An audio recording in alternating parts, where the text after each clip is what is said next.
హల్లెలూయా. ఈరోజు మనం జేమ్స్ 4వ అధ్యాయం 1 నుండి 10 వరకు చదువుదామండి. జేమ్స్ 4 1 నుండి 10. మీలో యుద్ధములను పోరాటములను దేని నుండి కలుగుచున్నవి? మీ అవయవములలో పోరాడు మీ భోగేచ్ఛల నుండియే కదా. మీరు ఆశించుచున్నారు గాని మీకు దొరుకుటలేదు. నరహత్య చేయుదురు, మచ్చరపడుదురు గాని సంపాదించుకొనలేరు.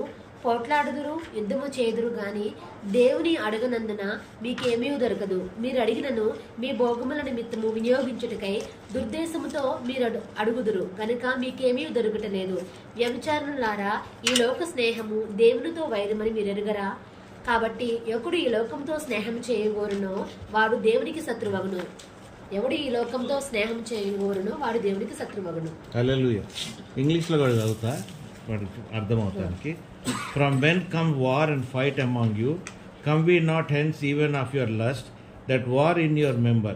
Ye lust and have not, ye kill, and desire to have and cannot obtain. Ye fight and అంటే ఫస్ట్ జేమ్స్ 4:1-10 వాక్యం ఇంటికి వెళ్ళి చదువుకో నువ్వు. Okay, it will take time.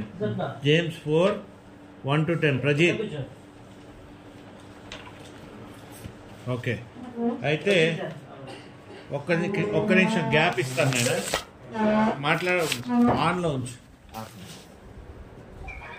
మనకి డిసప్పాయింట్మెంట్ పర్సనల్గా చూస్తే, పర్సనల్గా నా లైఫ్లో ఇంతకుముందు అంతా డిలేస్ డిసప్పాయింట్మెంట్స్ ఉన్నాయి. కానీ నా పర్సనల్ లైఫ్ అంటే నా పిల్లలు నా భార్యను వదిలిపెట్టి నేను జీవించే జీవితం అంటే నా ఒక్క పర్సనల్ లైఫ్లో నాకు డిలేస్ అనిపించట్లే, నాకు పీస్ లేదని అనిపించట్లే. నేను ఇది అచీవ్ చేయలేను, చేయగలుగుతాను లేదు అన్న ఫెయిల్యూర్ అనేది నా పర్సనల్ లైఫ్లో నాకు లేదు. నాకు ఏదైనా ఫెయిల్యూర్స్ డిలేస్ జరగని ఉన్నాయంటే నా భార్య నా పిల్లలు వీళ్ళ వల్లనే తప్ప నా personal life and my personal relationship with గాడ్లో నేను ఎదుగుతున్న విషయాన్ని బట్టి నాకు అంత ఇబ్బందికరంగా లేదు. నాకు ఆ టైప్ ఆఫ్ గ్యాప్ లేదు. ఎందుకంటే my calling what God gave me, నన్ను దేనికైతే దేవుని పిలిచాడో దాన్ని బట్టి నేను ఒబీడియన్స్తో ఉన్నాను. ఎందుకంటే నాలో ఒక సిన్ కాన్షియస్నెస్ అనేది నేను జాగ్రత్తగా ఫాలో అవుతున్నా. అంటే నేను తప్పు చేయను, పాపం చేయకుండా ఉన్నాను అని నేను అనట్లే. కానీ నాలో ఉన్నది చాలా ఇంపార్టెంట్ విషయం ఏంటంటే సిన్ కాన్షియస్నెస్. తెలుగులో ఏమంటారంటే పాపభీతి అనేది నాలో ఉంది. ఏది మాట్లాడినా, ఏది చేసినా, ఏది తప్పు ఏంటి అన్న ఒక గ్రహింపు కోసం నేను చూస్తూ ఉంటాను. అది తప్పు అనిపించినప్పుడు నేను దానికి క్షమాపణ అడుగుతాను. తప్పు అనిపించకపోతే, నాకు ఏం తెలవకపోతే మరి మనం ఏం చేయలేము వాటి విషయంలో. కానీ ఏదైతే మనకు అర్థమవుతుందో మనం సిస్టమ్గా లేమని, ఆ సిస్టమ్ విషయంలో మాత్రం మనం చాలా జాగ్రత్తగా ఉన్నాం. ఎందుకంటే పాపము తెలిసినా తెలవకపోయినా అది మనల్ని వెంబడిస్తూనే ఉంటుంది. అది మనల్ని ఎప్పుడు వదలదు. అది మన దూల తీర్చేస్తుంది లైఫ్లో. You cannot live without sin అనేది లేదు. ఓన్లీ క్రీస్తు నీతి వల్ల, క్రీస్తు రైచియస్నెస్ వల్ల మనం దేవుని క్రీస్తు కప్పబడుతున్నాం. కాబట్టి అంతో ఇంతో మనం బతకగలుగుతున్నాం, అంతో ఇంతో మనం పొందుకోగలుగుతున్నాం, అంతో ఇంతో మన జీవితంలో దేవుడు రిజల్ట్ ఇస్తూ ఉన్నాడు. లేదు అంటే మన స్థితి కూడా ఇతరులాగే ఉంటుంది. ఎందుకంటే everything is out of our control. ఏది మన కంట్రోల్లో ఉండదు, ఏది మనం ఏమీ చేయలేము. ఆ స్థితి మనం అర్థం చేసుకోవాలి. ఎందుకురా ఇట్లా ఉంది అంటే మనలో పాపభీతిలో ఎక్కడో తక్కువ ఉన్నది అని మనం తెలుసుకోవాలి. ఇన్ని రోజులు మనం చదువుతున్నప్పుడు పరిశుద్ధాత్మ వాక్యాల్లో మనం పరిశుద్ధాత్మ ఎలా పొందాలి, ఎలాగ ఎత్తబడాలి, మనలో షకీనా గ్లోరీ ఎలాగ ఉండాలి, వర్డ్ ఆఫ్ లైఫ్ ఎలాగ ఉండాలి, ఇవన్నీ పొందుకుంటే నువ్వు ఎత్తబడటానికి రెడీగా ఉన్నావని మనకు తెలుసు. ఇదే కాకుండా పాపభీతి అనే విషయంలో కూడా నువ్వు చాలా సెన్సిటివ్గా, చాలా క్లియర్ ఒపీనియన్తో, అవగాహనతో, గ్రహింపుతో కూడా ఉంటామన్నది క్రైస్తవ జీవితానికి ఒక పెద్ద సాక్ష్యం. ఆ గ్రహింపు అది లేదు అనుకుంటే మన లైఫ్లో మనం స్వనీతితోనే బతకగలుగుతాం. కానీ దేవుడు అనుగ్రహించిన నీతితో కానీ, దేవుడు మనకిచ్చిన విశ్వాసంతో కానీ, దేవుడు ఇచ్చిన మనకి ఆ కృపతో కానీ మనం బతకలేము. ఆ కృప కూడా మనల్ని అంటుకోదు. ఎందుకంటే నీ స్వనీతి దేవుడిచ్చే కృప కంటే ఎక్కువగా ఉంటుంది. కాబట్టి నీకేమైపోతుంది, ఆ కృపను దాకా నువ్వు పొందుకోలేని స్థితిలో మనం ఉంటున్నాం. కాబట్టి మన జీవితాల్లో చాలా విషయాల్లో మనకి పైకి కిందకి ఎమోషన్స్, ఫుల్ఫిల్మెంటు ఇవన్నీ లేకుండా ఉన్నాయి. ఎందుకు లేకుండా ఉన్నాయంటే మనం కొన్ని విషయాలు తెలిసినా తెలవకపోయినా దాన్ని కనుక్కుందామన్న విషయంలో కూడా మనం ప్రయాసపడం. మనం క్రీస్తులో పాపభీతి తెలుసుకున్నాక కొన్ని విషయాల్లో మనం జాగ్రత్త పడతా ఉంటాం. కొన్ని విషయాల్లో జాగ్రత్త పడి అబద్ధం ఆడకుండా, బూతులు ఆడకుండా, చెడు మాటలు కానీ ఇతరుల గురించి మాట్లాడకుండా కొన్ని విషయాల్లో మనం జాగ్రత్త పడుతుంటాం. మంచిదే. ఆ జాగ్రత్త పడటంలో నువ్వేంటంటే కొంచెం ప్రాక్టీస్ అవుతుంది. నీకు కరెక్ట్గా బతుకుతానికి నీకు ప్రాక్టీస్ అవుతుంది. కానీ దాని మీదనే నువ్వు వెళ్ళిపోతున్నావు అంటే అది మళ్ళీ స్వనీతికే దారి తీస్తుంది. అర్థమైంది? స్వనీతికే దారి తీస్తుంది. నువ్వు ఇంకెట్లా అవుతావు అంటే స్పిరిచువల్ సెపరేషన్లో కూడా అయిపోతావు నువ్వు. ఇప్పుడు మనకి పాపం ఏం చేస్తుందండి, మనల్ని దేవుడి నుండి దూరపరుస్తుంది. దేవుడి నుండి దూరపరిచేటప్పటికి ఏమవుతుంది, you are separated from God. So ఇది రెండు రకాలు. ఒకటేమో స్పిరిచువల్గా నువ్వు సెపరేట్ అవుతావు, ఇంకోటి నువ్వు ఫిజికల్గా కూడా దేవుడి నుండి సెపరేషన్ అందుకుంటావు. స్పిరిచువల్గా ఫిజికల్గా రెండు విధాలుగా నువ్వు కానీ దేవుడి నుండి విడపరచబడతావు. స్పిరిచువల్ అంటే భౌతికంగా కానీ ఆత్మీయంగా కూడా మనం దేవుడి నుండి దూరం అయిపోతూ ఉంటాం. ఆ దూరం అయిపోయినప్పుడు మనం ఏమనుకుంటామంటే మనం బాగానే బతుకుతున్నాం అనుకుంటాం. కానీ మనకి లోటుపాట్లు వచ్చినప్పుడు మనకు అర్థమవుతుంటుంది మన స్థితి ఏంటి అని. ఆ లోటుపాటు ఎందుకు వస్తుందంటే నీ నీతి వల్లే నీకు వస్తుంది, అంటే నీ స్వనీతి వల్లే నీకు వస్తుంది, జోబులాగా. కాబట్టి మనం చాలా జాగ్రత్తగా గమనించుకోవాలి మన లైఫ్ ఎలాగుంది, పాపంలో ఎలాగుంది, whether we are trying to live a righteous life, యేసుక్రీస్తు నీతితో మనం కప్పబడ్డామా లేదా, తండ్రి ఇచ్చే సమస్తాన్ని మనం పొందుకోగలుగుతున్నామా లేదా అన్న మన ఒక గతిని మనం గ్రహించాలి. నేను ఇంగ్లీష్లో అయితే బాగా చెప్పగలుగుతా, తెలుగులో మీకు అంత రాదు. So when you are getting separated with God, that is the most dangerous thing. Spiritual separation అనేది చాలా భయంకరమైన విషయం. ఆ స్పిరిచువల్ సెపరేషను సైతాను ప్రయాసం వల్ల నిన్ను దేవుడి దగ్గర నుండి విడగొడతమే దాని పని. నీకు అర్థమైంది? దేవుడి దగ్గర నుండి విడగొడతమే దాని పని. దాని తప్ప దాని వేరే ఏమీ లేదు. నీ మీద అతిగా ప్రేమ ఉంది, నీ మీద నిన్ను బాగా చూసుకోవాలని, అది అని ఇదని లేదు సైతానికి ఒకటి ఏంటంటే దేవుడు క్రియేషన్ని పాడు చేస్తమే దాని పని. మీకు అర్థమైందా? హల్లెలూయా. దేవుని క్రియేషన్ని పాడు చేస్తమే దాని పని. ఈ దినాన్న నువ్వు దేవుని సృష్టిగా నువ్వు సృష్టించబడితే ఆ సృష్టిని పాడు చేస్తామనేది దాని మెయిన్ ఇంపార్టెంట్. ఆ క్రియేషన్లో నువ్వు ఒకటివి కదా. మొట్టమొదటిగా నిన్ను క్రియేషన్లో తయారు చేసిందే నిన్ను. కాబట్టి దాని కాన్సన్ట్రేషన్ ఫస్ట్ నిన్ను పడగొట్టేయాలి. నిన్ను పడగొట్టేస్తే మొత్తం నీ ఫ్యామిలీ పడిపోతుంది, తర్వాత నీ లైఫ్ పడిపోతుంది, నీ చుట్టుపక్కల ఉన్నాయని పడతాయి. నేను ఈరోజు ఏమేం పాపము, ఈ పాపం అది, ఆ పాపం అది అన్నది నేను డీల్ చేయదలుచుకోలేదు.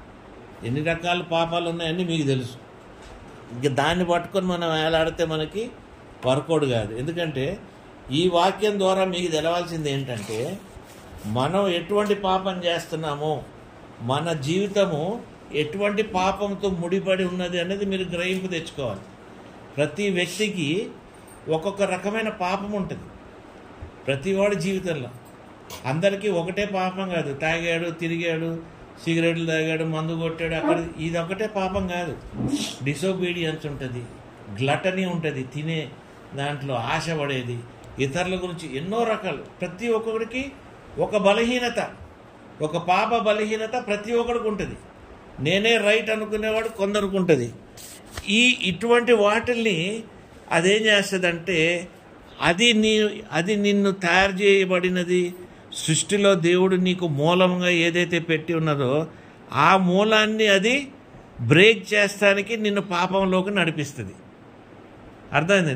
ఆ మూలమే పాపం చేస్తానుకోండి నీకు సహాయపడుతుంది. ఎందుకంటే అదే నీది పవర్ఫుల్ స్పాట్. అర్థమైందండి నేను చెప్పేది? ఏదైతే దేవుడు నిన్ను మూలంగా తయారు చేసినప్పుడు ఆయన కోరిక మెనుప ఏమంటారు, ఆయన డిజైర్ బట్టి నిన్ను జగత్ పునాదులు వేయపు మునిపే, తల్లి గర్భంలో ఉండక మునిపే వీడు ఫలానోడు ఫలాని విషయం ఫలాని దీని కానీ ఆయన ఒకటి నిర్ణయించుకొని నిన్ను సృష్టిస్తాడు. ఆ నిర్ణయించుకున్న విషయాన్ని డిస్టర్బ్ చేస్తామే నీలో ఉండే ఒక పాపం. అర్థమవుతుందండి? దాన్ని నువ్వు ఎప్పటికప్పుడు వన్ హూ ఓవర్కమ్స్ అని రెవల్యూషన్లో నీకు ఊరికే చెప్తా ఉంటాడు. ఎందుకు చెప్తుంటాడంటే ఆ మూల పాపాన్నే నువ్వు పోగొట్టుకోవాలి. ఒక్కొక్కరికి ఒక్కొక్క రకమైన పాపం, ఒక్కొక్కరు ఒక్కొక్క విషమైన తలంపులు, ఒక్కొక్కరు ఒక్కొక్క ఆ విషయం నీకు తెలుసు. నీలో ఉన్న పాపం నీకేంటన్నది నీకు తెలుసు. నేను అబద్ధాలు ఆడుతున్నానా, బూతులు ఆడుతున్నానా, లేదా నేను చెడుగున్నానా, నాలో కోపం ఉందా, ఇతరులు నేను సహించలేకపోతున్నానా, ఇతరులతో నేను సరిగ్గా వెళ్ళలేకపోతున్నానా, ఇతరులు నేను మరి దేవుడు నీకు పెట్టింది ఏదైతే ఉన్నదో దానిని నువ్వు ఏమంటుంది ఓవర్కమ్, నువ్వు అది జయించాలి. అది జయించడానికి కావాల్సిన విశ్వాసం నీలో ఉండాలి. అది జయించడానికి నీకు కావాల్సిన సిన్ సెన్సిటివిటీ నీకు ఉండాలి. You should be very conscious about who you are. మొదటిగా నువ్వు క్రీస్తులోకి వచ్చినాక నేను దేవునిలోకి వచ్చేసాను అని చెప్పి నువ్వు నడుస్తావే కాక, నువ్వు ఎప్పుడైతే నువ్వు సిన్ కాన్షియస్నెస్లో ఉంటావో ఆ సిన్ కాన్షియస్నెస్ ఏదైతే నీకు చెందిందో అది నువ్వు రిపెంట్ చేసిన రోజు నువ్వు పరిశుద్ధాత్మతో నింపబడతావు. అది నా ఎక్స్పీరియన్స్తో చెప్తున్నాను. ఇది బైబిల్లో ఉంది, నేను ఇది ఉందని నేను గొప్పగా చెప్పట్లే. ఈ కాన్షియస్నెస్ ఏదైతే నువ్వు ఓడగొడతావో సైతాన్ని, అక్కడ నువ్వు ఆత్మతోని భాషలతోని వీటితో నింపబడతావు. మనం ఎన్నో రోజులు బయటికి రాలేము. కాన్స్టెంట్ ఉపవాసము ప్రార్థన చేస్తూ దేవా నన్ను పరిశుద్ధాత్మతో నింపు, దేవా నన్ను భాషలో మాట్లాడన్నప్పుడు ఈ పరిశుద్ధాత్మ దేవుడు నీలో ఆ బేసిక్ ఏదైతే మూలమైన పాపం ఉందో దాంతో డీల్ చేస్తాడు పరిశుద్ధాత్మ దేవుడు. అది నీకు బయలుపరిచి దాన్ని దేవుడు ఏం చేస్తాడు, నీ జీవితాన్ని మరుగుపరిచిన దినాన్న నువ్వు దేనికి వస్తావు, నువ్వు భాషలు మాట్లాడతావు, పరిశుద్ధాత్మతో నింపబడతావు, దేవునిలో గొప్పగా వాడబడతా ఉంటావు. ఎప్పుడు దాకైతే నువ్వు ఆ మార్పుకి నువ్వు సిద్ధపాటులో లేవో నీ జీవితం ఎప్పుడు కూడా మారదు. ఎప్పుడు కూడా నువ్వు అదే స్థితిలో ఉంటావు. ఇప్పుడు కొందరికి ఏంటంటే, కొందరికి ఉన్న పాపాన్ని బట్టే వాడి శాపం. అన్ని పాపాలు అన్ని శాపాలు ఒకలాగా ఉండవు. నీవు చేసే పాపానికి దానికి సమానమైన శాపమే ఉంటుంది. ఆ శాపాన్నే నువ్వు జయించాలి. అర్థమైందండి? ఇప్పుడు అన్ని పాపాలకి ఒకటి దీనికి ఒకటి అని కాదు, మల్టిపుల్ పాపాలు ఉంటాయి మనలో. ఒక మూలమైంది ఉంటుంది. అందుకే దేవుడు అన్నాడు, ఏమన్నాడు దేవుడు, my grace is sufficient for you, నా కృప నీకు చాలు. ఆ మూలం ఏంటి, ఆ ముళ్ళు ఏంటి నీ జీవితంలో అన్నది, ఆ పాపాన్ని దేవుడు డీల్ చేయాలి మన జీవితంలో. దేవుడు డీల్ చేస్తామే కాదు, నీవు దేవుడిలో నడిచే విశ్వాసంలో కూడా నువ్వు ఆ గ్రహింపులో నువ్వు ఉండాలి. లేకపోతే నీ జీవితంలో ఏంటి, అన్నీ కూడా separations. Everything is divided, everything is not in your control. Everything నువ్వు చేయాలనుకున్నది నీ వల్ల అవ్వదు. దేవుని మీదే నువ్వు ఆధారపడాలి. ఆ ఆధారపడటానికి కావాల్సిన జ్ఞానం కూడా నువ్వు దేవుని దగ్గరనే పొందాలి. You cannot do it on your own unless God doesn't fill you with that wisdom, with that knowledge in his presence. You cannot overcome. అర్థమవుతుందంటే మనం ఎంత ప్రయాసపడినా మన బలము మన విశ్వాసం సరిపోదు. అది కృపతోని, ఆయన యెహోవా దేవుడు మర్సీతోని, ప్రతిదినం వచ్చే మర్సీతోనే నువ్వు అంటుకుంటే కానీ నీకు అది బయటపడటానికి నీ జీవితంలో అవకాశాలు ఉండవు. కాబట్టి చాలా ముఖ్యమైనదంటే you have to be sin conscious. నువ్వు చేసే ప్రతిదీ కూడా లెక్కలోకి వస్తుంది అన్న గ్రహింపులో మనం ఉండాలి. చాలా ఈజీగా మనం జీవితం గడిపేస్తుంటాం. ఎందుకంటే మనం ఏమనుకుంటాం అంటే మనల్ని ఎవరు అబ్జర్వ్ చేస్తున్నారు, ఎవరు చూస్తున్నారు అని. కొన్నప్పుడు నేను గ్రహిస్తూ ఉంటా, నాకు తెలిసినా కూడా కొన్ని తప్పులు చేస్తున్నప్పుడు నాకు ఇచ్చిన దూతలు నా దగ్గర నుండి దూరం అవుతున్నట్టు నేను గ్రహిస్తుంటా. ఆ సమయానికి ఇప్పుడు నా గదిలో ఆ దూతలు ఉన్నాయని నేను ఫీల్ అవుతా.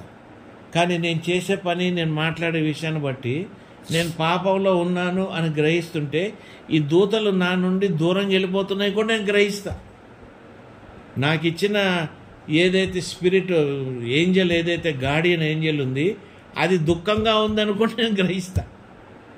క్షమాపణ కూడా అడుగుతుంటా, వాటిని వెళ్ళిపోవద్దు అంటుంటా. So you should be aware. నీ జీవితము, నీ పాపము, నీ లైఫ్ అనేది నువ్వు దేవుణ్ణి కొలుస్తున్నప్పుడు, యేసుప్రభుని కొలుస్తున్నప్పుడు, తండ్రిని నువ్వు కొలుస్తున్నప్పుడు, పరిశుద్ధాత్మలో నువ్వు ఉన్నప్పుడు ప్రతి ఆస్పెక్ట్ ఇంపార్టెంట్. ఇది ఇంపార్టెంట్ కాదు, ఇదేంద్ర బాబు వీడు ఇట్లున్నాడు, వాడు అట్లున్నాడు అని అనుకోవచ్చు మనుషులు. ఎవడేమనుకున్నా నీ రక్షణ ఇంపార్టెంట్, నీ నిత్య జీవితం ఇంపార్టెంట్. నువ్వు దేవుని రాజ్యంలోకి నువ్వు ఎత్తబడాలి కాబట్టి నీ లైఫ్ నీకు ఇంపార్టెంట్. నీ భార్య ఏమంది, నీ భర్త ఏమంటున్నాడు, వాళ్ళు ఏమంటున్నారు, వీళ్ళు ఏమంటున్నారు అని మనం గమనిస్తేనైనా మన ఇటర్నల్ లైఫ్ మనకు ఒక ఛాలెంజ్ అయిపోద్ది. మన ఇటర్నల్ లైఫ్ మనకు ఒక ఛాలెంజ్.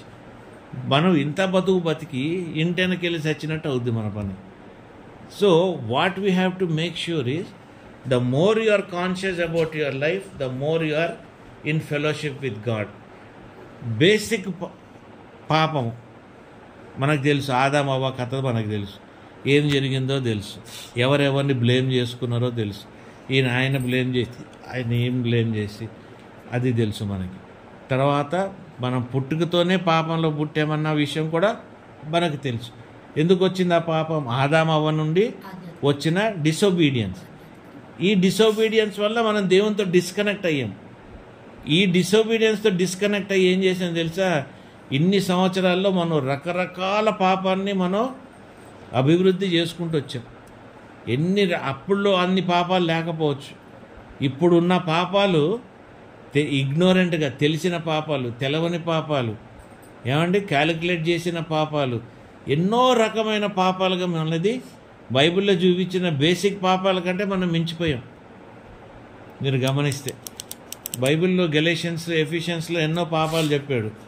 వీటిని దాటేసాం మనం. వీటిలో లేని కూడా మనము క్రియేట్ చేసిన పాపాలు ఉన్నాయి. సైతాన్ మనకి ఏం చేసింది? అదొక క్రియేషన్ తీసుకొచ్చింది, పాప క్రియేషన్ కదండి. హోమోసెక్షువాలిటీస్ ఉన్నాయి, దాంట్లో ఎన్నో రకాలు ఉన్నాయి. డ్రగ్స్ ఉన్నాయి, డ్రగ్స్లో ఎన్నో రకాలు ఉన్నాయి. అబద్ధాలు ఉన్నాయి, అబద్ధాల్లో కన్స్ట్రక్టెడ్ అబద్ధాలని, ఆ అబద్ధాలని, ఈ అబద్ధాలని, ఇమాజినరీ అబద్ధాలు, ఎన్నో రకాలు. అంటే అప్పుడు కంటే ఇప్పుడున్న యుద్ధం పెరిగిపోయింది. ఇప్పుడు మనం we have to become more sin conscious. ఎందుకంటే ఇప్పుడు ఎంతగా మనం పరిశుద్ధాత్మతో నడిపింపబడాలంటే మనలో తెలవని ఇగ్నోరెంట్ పాపం కూడా పరిశుద్ధులకి తెలిసిపోయినట్టు మనం తెలుసుకోవాలి. పరిశుద్ధులకి ఆటోమేటిక్ తెలుస్తుంటుంది. పరిశుద్ధులు ఆటోమేటిక్ మనుషులు దూరం పెడుతుంటారు. పరిశుద్ధులు ఆటోమేటిక్గా కండెమ్ చేస్తుంటారు.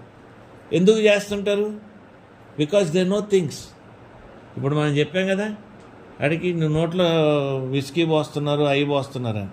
మరి వాడు నోట్లో విస్కీ అన్నీ పోస్తే ఆ పిల్లోడు ఎట్లా వాడు బాగుపడతాడు? వాళ్ళ అమ్మ కాదనట్లేదు, గట్టిగా చెప్పట్లేదు ఆమె కాదు అని. ఏమా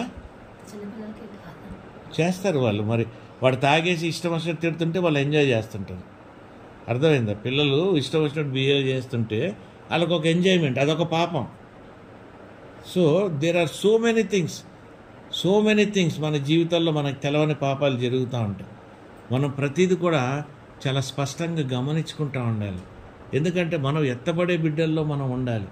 క్రీస్తులో మనం ఎదగాలి, మన కుటుంబాలు ఎదగాలి, మన జీవితాల్లో డిలేస్ ఉండొద్దు, మనలో కాన్ఫ్లిక్ట్ ఉండొద్దు, కన్ఫ్యూజన్ ఉండొద్దు.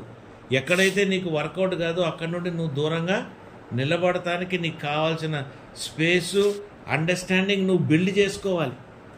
ఎంత దూరం ఉంటే బెటర్ అనుకోవాలి. కొన్ని కుటుంబాలతో మనం ఎంతో దూరంగా ఉండాలి. కొందరు వాడి జీవితకాలం అంతా కష్టపడతాడు. నువ్వు చెప్పిందే తప్పు, నేను చేసినందుకు తప్పు కాదంటాడు. చేసింది వాడే తప్పు, కానీ లోకాన్ని వాడు కన్విన్స్ చేస్తాడు. నువ్వు చేసింది నార్సిస్టులు అంటారు, అంటే నేను కరెక్టు నువ్వు కరెక్ట్ కాదు అని వాడి జీవితకాలం వాడు ప్రూవ్ చేస్తుంటాడు. వాడి జీవితకాలం కూడా వాడి జీవితము వ్యర్థంగానే ఉంటుంది. ఆ పూటకి ఏదో వాడు గొప్పగా కనబడతాడు, కానీ వాడి ఫలంలో బలం ఉండదు, వాడి ఫలం పెద్ద గొప్పగా ఉండదు. He will not be flowering that well, ఎందుకంటే he is under the curse. So మనం చాలా జాగ్రత్తగా ఉండాలి, ఎందుకంటే సిన్ ఫస్ట్ నీకు డిసెప్షనే తీసుకొస్తుంది. సిన్ ఫస్ట్ అటాక్ ఏంటంటే డిసెప్షన్. నిన్ను ఏమని నీకు మోసం, ఫస్ట్ అది తెచ్చేదే మోసం. ఆ ఫస్ట్ మోసాన్ని నువ్వు మీద వేసుకున్నావు అనుకో, తక్కిందంతా సులభమే. ఆ ఫస్ట్ మోసం ఎప్పుడైతే నీలోకి వచ్చేసిందో, నువ్వు ఆ మోసాన్ని నువ్వు గ్రహించలేదంటే ఇక తక్కింది అది నరుక్కుంటూ వెళ్ళిపోతూ ఉంటుంది. చాలా ముఖ్యమైన విషయం. మనం ఏంటంటే పాపము అని మనకు తెలుసు. సో మనం ఏం చేస్తామంటే పాపాన్ని చాలా సింపుల్గా తీసేసుకుంటాం. అబద్ధము, ఈ బద్ధము, ఇది ఎఫిషియన్స్లో ఇది ఉంది, ఇక్కడ ఇది ఉంది, గలేషియన్స్లో ఉంది, కాబట్టి వీటిని మనం కాన్సన్ట్రేట్ చేసి బతికేస్తుంటాం. కానీ ఒక కాన్షియస్ స్పిరిట్లో మనం బతకాలి అన్నది మనం ప్రొటెక్ట్ చేసుకోలేము. నువ్వు ఎప్పుడైతే కాన్షియస్ స్పిరిట్లోకి వస్తావో డిసెప్షన్ని నువ్వు చాలా ఈజీగా ఎదుర్కోగలుగుతావు. డిసెప్షన్ ఇక్కడే ఉంది కదా, ఈ జేమ్స్లోనే ఉంది కదా, అది పారిపోతుందని. నువ్వు ఎప్పుడైతే ఏ పాపాన్ని అయితే నువ్వు ఎదుర్కొంటావో దాన్ని ఇమీడియట్లీ అది వెళ్ళిపోద్ది మన దగ్గర నుండి. లాస్ట్లో 8, 9 చదువు నేను 4, 8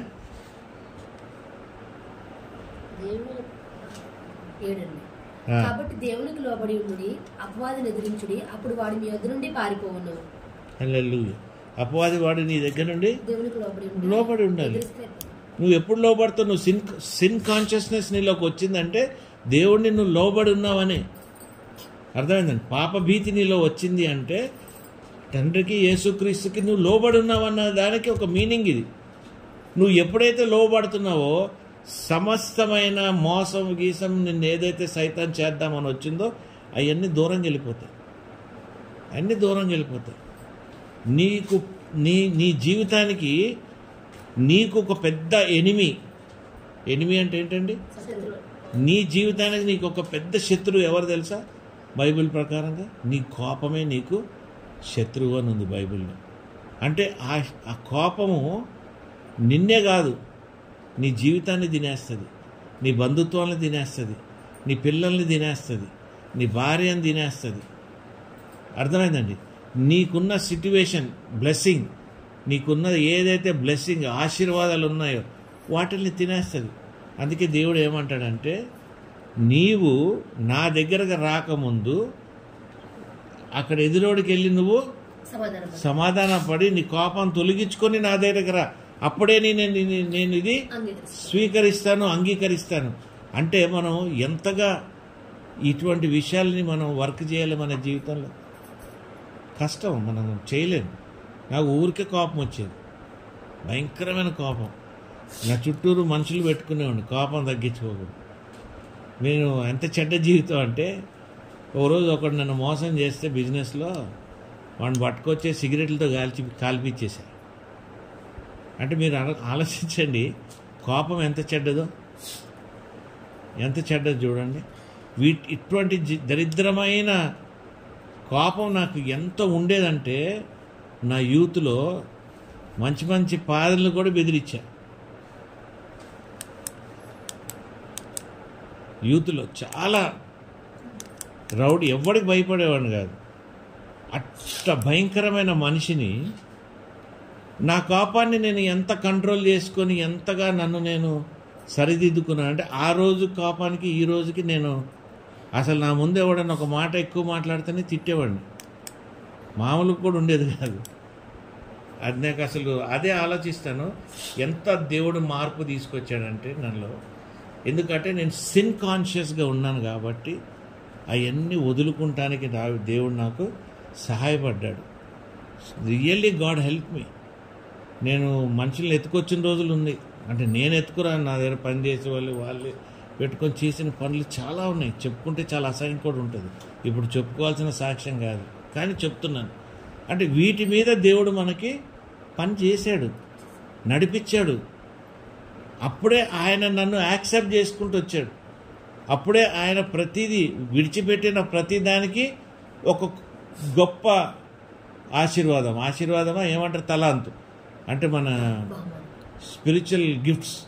ఇది ఒకటి ఓవర్కమ్ చేయగానే ఒక స్పిరిచువల్ గిఫ్ట్, ఇంకొకటి ఓవర్కమ్ చేయగానే ఇంకొక స్పిరిచువల్ గిఫ్ట్, ఇలాగా వర్కౌట్ చేసుకుంటూ వచ్చా. నాకు చాలా అసలు ఈ విషయం చూస్తే అనుకుంటాను, నేను నా జీవితంలో ఎంత దేవుల్లో ఎదుగుతానికి నిన్న లెక్కెడుతున్నా. కారులో నేను రేవతి వెళ్తుంటే అమ్మ ఎప్పుడు చనిపోయింది, నాయన ఎప్పుడు చనిపోయాడు, వాళ్ళు చనిపోయిన అమ్మ చనిపోయిన సంవత్సరానికి అనుకుంటే ఎన్ని సంవత్సరాలు చూస్తే నాకు 21, 22 ఇయర్స్ ఆఫ్ మై లైఫ్లో 2022 అనుకోనైనా 2002 23 ఇయర్స్ నేను దీని మీద పనిచేశాను. నా క్యారెక్టర్ మీద, నా సిన్ కాన్షియస్నెస్ మీదనే ఎక్కువ పనిచేశాను. ఎందుకంటే ఆ ప్రతి సిన్ నేను పోగొట్టుకుంటూ వచ్చా. 1 కాదు, 2 కాదు, 3 కాదు. ఆయన కృప వలన ఒక్కొక్కటి వర్క్ చేసుకుంటూ వచ్చినందుకు ఈ దినాన్న నా వరకు నాకు డిలే లేదు, నా వరకు నేను ఏది పోగొట్టుకుంటలేదు, నా వరకు నేను కరెక్ట్గానే ఉంటున్నాను. అర్థమైందా? మరి నాతో అటాచ్ అయిన నా పిల్లలు, నా కుటుంబం, నా బంధువులు ఎవరైతే దేవునిలో వాళ్ళు కరెక్ట్గా ఎదగట్లేదో వాళ్ళ వలన నేను నా జీవితంలో కొంచెం సెట్ బ్యాక్ చూస్తుంటా. కానీ పర్సనల్గా నాకు 1 to 1 చూస్తే మాత్రం నాకేం తేడా అనిపించలే. ఎందుకంటే తప్పులు అనేది సహజంగా ప్రతి ఒక్కళ్ళలో ఉంటుంది, కానీ దాన్ని గొప్పగా మనం మార్చుకొని, దాన్ని తగ్గించుకొని, దాని నుండి మనం బయటపడి క్రీస్తునందు బలంగా ఉండాల్సినది చాలా అవసరం. Then only you are built in God. ఏ డిలేస్ ఉండవు, ఏ కష్టాలు ఉండవు. జేమ్స్లో చెప్పిన ఏంటంటున్నాయి, చదువు నేను ఒకసారి.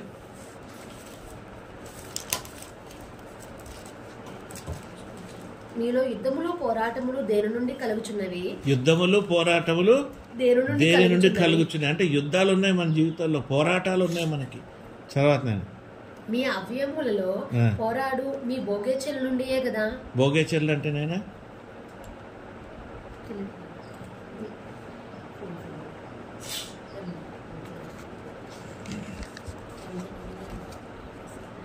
భోగేచలు అంటే యువర్ ఫోన్ లేదు నేను హల్లెలూయా స్తోత్రం. ఎన్ని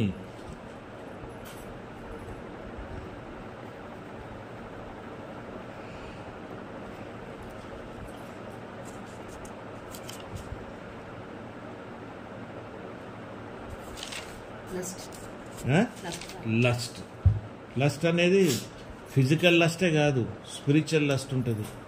తర్వాత ఫిజికల్ లస్ట్లో మనకున్నది ఆశిస్తూ ఉంటాం ప్రతిదీ. వీటి వలన కూడా మన జీవితాలు మరుగుపరచలేక సరిగ్గా ఉండవు. ఇప్పుడు ఇతరులు చూసి ఊరికే ఏడుస్తున్నావు అనుకో నాయన, ఆ ఏడుపు ఎటు పోదు, నీ బిడ్డలకు తగులుతుంది. ఇంకొకరిని చూసి నువ్వు కాపీ కొడుతున్నావు అనుకో, అవసరం లేకపోయినా కూడా వాడి జీవిత భారాన్ని కూడా నువ్వు మోస్తూ ఉంటావు. అందుకే ఆయన ఏమంటున్నాడు, ఒకటి నువ్వు ఫస్ట్ ఏమో నీ యుద్ధాలా ఏమన్నాడు, పోరాటము, ఇంకోటి ఏంటైనా యుద్ధము. ఇక్కడికి ఏమొస్తుందంటే పోరాటంలోకి వచ్చేటప్పటికి నీ జీవితంలో నీ బిడ్డలు నీకు సంబంధించినవి అన్నీ కూడా అవిటితనంతో నిండిపోతుంటాయి. అర్థమవుతుందండి? ఏదో ఒక అవిటితనం ఎందుకు వస్తుంది? అది బికాజ్ ఆఫ్ ఆ పోరాటం. ఆ జీవితంలో నీకున్న లస్ట్ ఏదైతే ఉందో, అంటే మనం లస్ట్ అనగానే సెక్సే అనుకుంటాం. సెక్స్కి మించిన ఎన్నో ఉన్నాయి. సెక్స్ ప్రైమరీది అయితే సెక్స్ కంటే పైన ఉన్నాయి, చాలా ఉన్నాయి. వాడు సొమ్ముని చూసి నువ్వు లస్ట్ పడవచ్చు, వాడు ఉన్న అందాన్ని చూసి నువ్వు నష్టపడవచ్చు, వాడి ఫ్యామిలీని చూసి నువ్వు నష్టపడవచ్చు, వాడు ఆశీర్వదించిన విషయం చూసి నువ్వు నష్టపడవచ్చు. కానీ వాటన్నిటిని వాడు పొందుకుంటానికి వాడు ఎంత కష్టపడి దేవుల్లో వాడు శుద్ధించుకొని వాడు ఒక లెవెల్కి వచ్చినాడో అది చూసి నువ్వు అతిశయిస్తున్నప్పుడు నువ్వు అది వాడి ద్వారా నువ్వు ఆశీర్వదించబడాలి. కానీ నువ్వు వాడిని చూసి వ్యసన పడుతున్నావు కదా, ఆ వ్యసన వలన నువ్వు ఏం పొందుకుంటున్నావు? అవిటితనం పొందుకుంటున్నావు. నీ జీవితంలో అవితరణం అంటే నీ ఓన్ ఫిజికల్ కండిషన్లో నీకు జబ్బులు, రోగాలు, పనిచేయని విషయాలు ఎన్నో ఉంటాయి. మీకు అర్థమవుతుందండి. అదే కాకుండా నీ కుటుంబంలో, నీ భార్యలో, సంవత్సరంలో ఏదో ఒక ప్రాబ్లం, ఆపరేషన్స్, సర్జరీస్, కారణం లేని ఇవన్నీ ఏంటంటే సైతాను ఏదైతే దేవుడు గొప్పగా సృష్టించినాడో ఆ నీ జీవితంలో, మీలో, మీ మూలంలో ఉన్నాయో వాటిల్ని పడగొడటానికే ఈ పని చేస్తూ ఉంటుంది. హల్లెలూయా. మీకు your understanding. If you are not conscious very dangerous. ఎంత డేంజరస్ అంటే అన్ని యాంగిల్స్లో మనం పడిపోయే అవకాశం ఉంది. అంటే మనుషుల దృష్టిలో పడిపోతాం, దేవుని దృష్టిలో పడిపోతాం. కాబట్టి మనం చూస్తే గొప్ప గొప్ప సేవకులు చిన్న చిన్న విషయాల్లో వాళ్ళలో ఉన్న ఈ భయంకరమైన కొన్ని కనబడిన చీకటి పాపముల వల్ల వాళ్ళ లైఫ్ ఎంతో బద్నాం అయిపోయి ఉన్నది. మనం చూస్తూనే ఉన్నాం. ఎగ్జాంపుల్స్ నేను అనుకుంటలేదు కానీ పెద్ద పెద్ద పాస్టర్స్, ఇంటర్నేషనల్ పాస్టర్లు, పెద్ద పెద్ద పేరు సంపాదించుకున్న కొందరు 100 మంది ఉన్నారు మన క్రైస్తవ దీంట్లో. అర్థమైందండి. పడిపోయిన వాళ్ళు ఉన్నారు. They have fallen. Why? Because they are fallen in the society, they are fallen in the church. సంఘంలో కూడా నవ్వుల పాటు అయిపోయారు. సంఘం కూడా ఒక హేళనకి గురి అయిపోయింది. ఎందుకు? ఇటువంటి కాన్షియస్నెస్ లేకపోయినందుకు. అర్థమైందండి. సిన్ కాన్షియస్ అనేది తెచ్చుకుంటాం కూడా నీ స్పిరిట్లో ఒక భాగం. నీ హోలీ స్పిరిట్లో నువ్వు పొందుకోవాల్సినది సిన్ కాన్షియస్నెస్ని కూడా నీ ఆత్మీయంగా నువ్వు పొందుకోవాలి. అది దీని నుండి నేను బయట ఉండాలి అన్న ఇది సడన్గా నీకు 100 రూపాయలు వస్తే సిన్ కాన్షియస్, పాప భీతి లేనో టక్మంది జోలో పెట్టుకుంటాడు. ఇది ఎక్కడి నుండి వచ్చిందో వాడు ఆలోచించాడు. వచ్చింది కదా నువ్వు పెట్టేసుకుంటాడు. అంటే ఇగ్నోరెంట్, అంటే తెలవకుండా చేసే పాపంలో కూడా అది మారిపోతుంది. తీసి బయట పెట్టావనుకోనైనా అది తెలవకుండా కాకుండా ఒక consciously you are coming out of it. దాంట్లో నుండి బయటకు వచ్చేస్తూ ఉంటావు. నువ్వు అనుకోవచ్చు నేను బాగున్నా, నేను కరెక్ట్గా ఉన్నా, నాది బాగానే జరుగుతుంది, నేది ఇలాగుంది అని నీకు జస్టిఫై చేసుకోగలుగుతావు. కానీ నీలో ఉన్న పరిశుద్ధాత్మ దేవుడు నువ్వు జస్టిఫై చేసిన దాన్ని ఆయన జస్టిఫై చేస్తాడన్న గ్రహింపు నీకుందా? ఉందండి? చేయగలుగుతారా మీరు? అర్థం కాలేదు. ఇప్పుడు కొన్ని తప్పులు కొన్ని చేస్తావు సర్కమ్స్టాన్సెస్ వలన, చేసేసి నువ్వేం చేస్తావు? దాన్ని జస్టిఫై చేసుకుంటావు. జస్టిఫై అంటే దానికి నువ్వు సర్దుబాటు చేసేస్తావు. ఈ స్థితిలో ఉంది కాబట్టి, ఈ పరిస్థితి కాబట్టి ఇది నేను చేశాను, ఇది మామూలుగా రొటీన్లో వెళ్ళిపోయేదని నువ్వు అంటావు. నీలో ఉన్న పరిశుద్ధాత్మ దేవుడు అది రొటీన్ అని నీతో అంటుందా అన్నది నువ్వు పాయింట్ చేయగలుగుతావా? ఎందుకంటే నీ మూలం అక్కడ, సృష్టి మూలాన్ని నువ్వు అక్కడ క్వశ్చన్ వచ్చినప్పుడు నిన్ను నువ్వు జస్టిఫై చేసేసుకుంటున్నావు. కానీ దేవుడులో నువ్వు పొందుకున్న పరిశుద్ధాత్మ దేవుడు దాన్ని జస్టిఫై చేయగలుగుతుందా? ఏమ్మా అర్థమవుతుందా? ఆ హెచ్చరిక నువ్వు రెస్పాండ్ అవ్వగలుగుతున్నావా? That is unconscious. ఆ హెచ్చరికని నువ్వు గమనించగలుగుతున్నావా? లేదా అది నువ్వు గమనించుకోకుండా వెళ్ళిపోతుందా? ఎందుకంటే నువ్వు థిక్ స్కిన్ అయిపోయినావు. నువ్వు ఏమంటారు దాన్ని, అలవాటు పడిపోయావు, మందం అయిపోయావు. ఈ మందతనంలో నీకు పరిశుద్ధాత్మ దేవుడు నీకు బయలుపరిచి నీకు చెప్తున్నావు కూడా అది నీ దాకా చేరట్లే. నీ మనసుకు కానీ, నీ హృదయానికి కానీ, నీ మైండ్కి కానీ అది చేరట్లే. కాబట్టి నీ సోల్కి అది హీలింగ్ లేదు. నీ సోల్కి హీలింగ్ లేదు. నీ సోల్కి ఏముంది? బరువుగానే ఉంది. నీ సోల్కి అదొక పనిష్మెంట్ లాగానే ఉంది. ఎప్పుడైతే నువ్వు ఆ సిన్ కాన్షియస్లో పరిశుద్ధాత్మది నీకు ఇచ్చిన కాన్షియస్ని ఎప్పుడైతే నువ్వు పొందుకుంటావో వెంటనే నీ తృప్తి, ఆత్మకి, నీ సోల్కి ఒక తృప్తి వచ్చేస్తుంది. అబ్బా, దేవుడు నన్ను దీంట్లో నుండి నన్ను బయట వేసేసాడే, నేను బయటపడిపోయానే. ఇదొక ఓవర్కమ్, ఇదొక జయం. One who overcomes let him overcome. స్పష్టత అంటే బైబిల్లో ప్రతిదీ అలా చెప్తాడు. కానీ ఆ టెక్నిక్ని పట్టుకోగలిగే శక్తి నీకు ఉండాలి. అది నువ్వు దేవుని దగ్గర పొందుకోవాలి. అది బయలుపరచబడాలి నీకు. లేకుంటే నీకు తెలియదు. అంటే వన్ హూ ఓవర్కమ్స్ అనేది మనం జనరల్గా చదువుతుంటాం, అంటే పాపాన్ని ఓవర్కమ్ చేసాం, అది no, it should be overcome through your spirit, your soul and your body. 3 కూడా, నీ శరీరము, నీ ఆత్మ, నీ మైండ్, ఇవన్నీ కూడా ఓవర్కమ్ చేసే లెవెల్లో నువ్వు ఉండాలి. అప్పుడే నువ్వు ఒక సెయింట్గా తయారవుతావు. అప్పుడే ఒక హోలీ, ఐఎమ్ న్యూ క్రియేషన్ అంటారు చూడు, ఆ న్యూ క్రియేషన్, ఒక హోలీ బీయింగ్గా నువ్వు తయారవుతావు. నీ కనెక్షన్స్ క్లియర్గా ఉంటాయి, నువ్వు దేవునితో మాట్లాడే క్లియర్గా ఉంటాయి, దేవుని కమ్యూనికేషన్ నీకు క్లియర్గా ఉంటుంది. అర్థమైందండి? నీ పీస్, నీ joy, you are fully satisfied in your life. Revelation 1:5-6 ఉంది కదా, 5లో 6లో చదవండి నేను. నమ్మకమైన సాక్షియు, మృతులలో నుండి ఆది సంభూతుడుగా లేచిన వాడను, భూపతులకు అధిపతియునైన యేసుక్రీస్తు నుండి కృపా సమాధానములు మీకు కలుగునుగాక. మనలను ప్రేమించుచు తన 1:5 and 6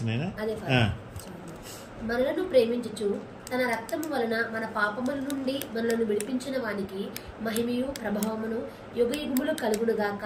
ఆమెన్. ఆయన మనలను తన తండ్రియగు దేవునికి ఒక రాజ్యముగాను యాజకులుగాను చేసెను. హల్లెలూయా.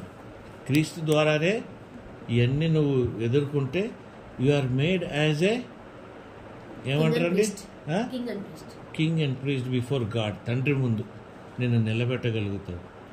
ఈ సిన్ కాన్షియస్ నువ్వు ఎప్పుడైతే పొందుకొని నువ్వు బయట పడిపోతూ ఉంటావో, నీ లెవెల్ కూడా రాజు వలె, ప్రీస్ట్ వలె ఎదుగుతూ ఉంటావు.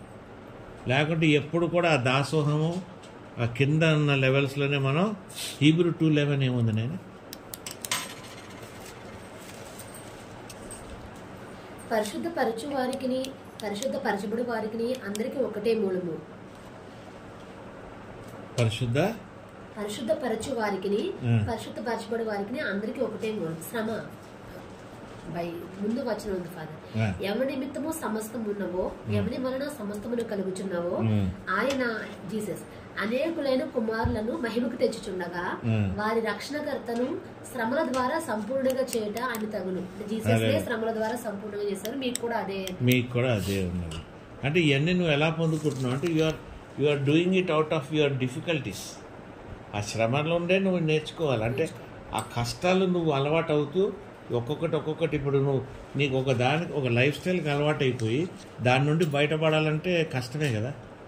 ఇప్పుడు రోజు బిర్యానీ తినేవాడికి సడన్గా మానేసి నువ్వు కూరగాయలు తినరా అంటే కష్టమే. దట్ ఈజ్ ఎ శ్రమ. దాన్ని ఓవర్కమ్ చేస్తే నువ్వు ఏం ఓవర్కమ్ చేస్తున్నావు? యు ఆర్ ఓవర్కమింగ్ గ్లటనీ ఓవర్కమ్ చేస్తున్నావు అనుకో, నువ్వు నెక్స్ట్ దానికి సంబంధించినవి అన్నీ కూడా క్రీస్తు ద్వారా గొప్పవి సంబంధించినవి నువ్వు పొందుకుంటుంటావు. ఏం పొందుకుంటావు? హెల్త్ పొందుకుంటావు, యాక్సెసిబిలిటీ టు ప్రేయర్ పొందుకుంటావు గ్లటనీ వల్ల. ఎప్పుడైతే గ్లటనీ నిన్ను వదిలిపెడుతుందో ప్రేయర్ అనేది నీకు స్టార్ట్ అవుతుంది. గుర్తుపెట్టుకోండి, వాక్యంలో ఎదుగుతాం స్టార్ట్ అవుతుంది. అవునైనా గ్లటనీ తగ్గిందంటే ద నెక్స్ట్ స్టెప్ నీకు వచ్చేది ప్రార్థన. దాని నెక్స్ట్ స్టెప్ నువ్వు వాక్యము. ప్రార్థన ఎందుకు నీకు ఫస్ట్ నెక్స్ట్ వస్తుంది అంటే it will bring you to repentance. Gluttony తగ్గగానే రిపెంటెన్స్లోకి వస్తాను. రిపెంటెన్స్కి ఎందుకు వచ్చావు? గ్లటనీ తగ్గిస్తానికి.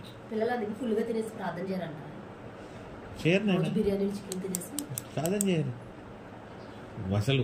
ఆ గ్లటనీ నువ్వు పెట్టుకున్నంత కాలం నీళ్ళు ప్రార్థన ఉండదు.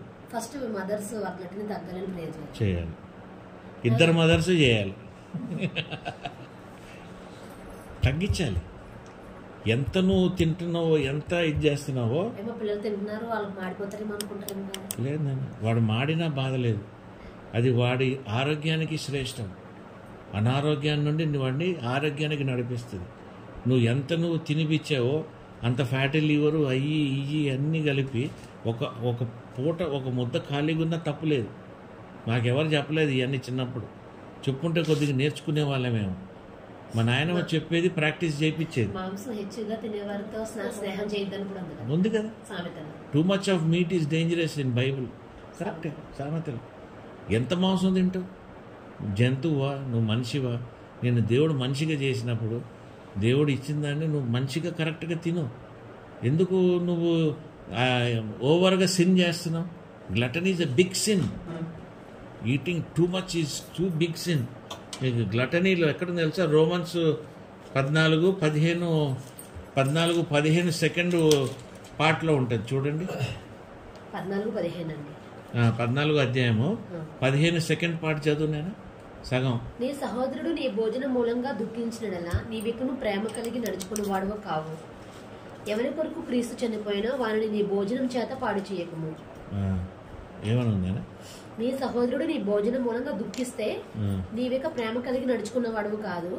ఎవరి కొరకు క్రీస్తు అదే ఎవడేం పెడితే తినేస్తూ వాడింటికి వెళ్ళి వాడి షేర్ తినేసి ఈడి షేర్ తినేసి, నాకు అట్లా ఫ్రెండ్స్ ఉండి చనిపోయిన వాళ్ళు ఉన్నారు. ఫుడ్కి ఆగక తిని తిని తిని తిని తిని చనిపోయిన 2 ఫ్రెండ్స్ ఉన్నారు నాకు. 2 ఫ్రెండ్స్. ఫుడ్ అనేది ఇంక వాళ్ళకి అది గ్లటనీ అనేది ఒక కర్స్ వాళ్ళ లైఫ్లో. 2014లోనే 20 స్టార్టింగ్. భోజనము నిమిత్తము దేవుని పనిని పాడు చేయకుడి. సమస్త పదార్థములు పవిత్రములే గాని అనుమానంతో తినువానికి అది దోషము. ఇది కాదు నేను. మాంసం తినుట గాని ద్రాక్షరసం త్రాగుట గాని నీ సహోదరుని కడ్డము కలగజేయనది మరేది గాని మానివేయట మంచిది. నువ్వు చెప్పిన మీట్ ఇది ఎక్కడ ఉంది?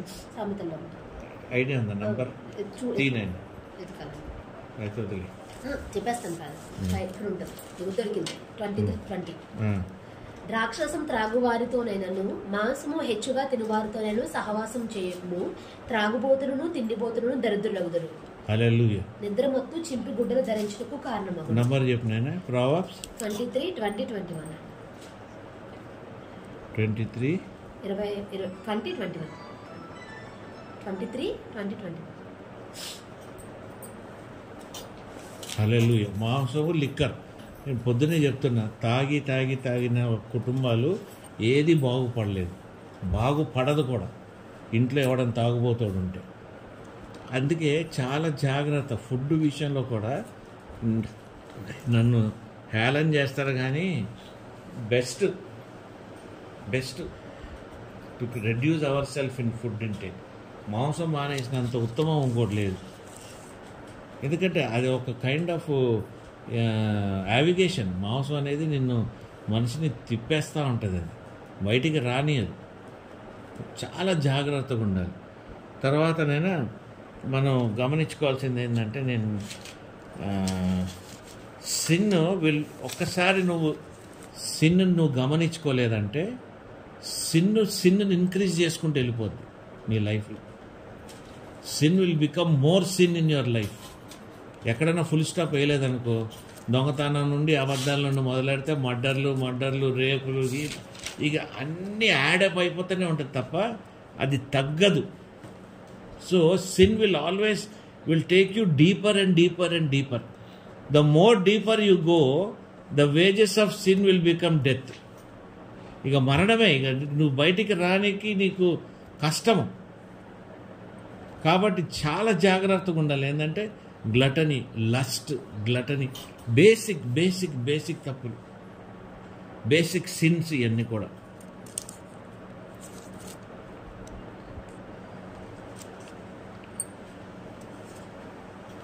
తర్వాత సిన్ కాన్షియస్ లేనివాడు